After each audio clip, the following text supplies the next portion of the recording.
So good morning mga kaikito ng ating whipping cream na ACC ating ipiprepare. Papakita ko sa inyo. This time ay gagamit lang tayo ng cold water. So 1 kilogram yan guys. So ganyan muna. Wala muna siyang halo. I-breakdown nyo muna yan. Mga 2 minutes dyan. Sige, mix hanggang maging ganyan, light in color.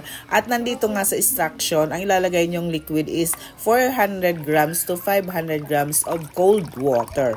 So, cold water. So, nagtimbang ako ng 500 grams para yun ang gagamitin natin. Pero, ang sabi, 400 to 500. So, ibig sabihin, pwedeng hindi nyo maubos ang 500. So, nakadepende yan sa texture ng inyong frosting. So ngayon, paunti-unti ko siyang nilalagay. And be careful, lalo kung mabilis ang inyong mixer, takpan nyo dahil sasabog talaga like my mixer.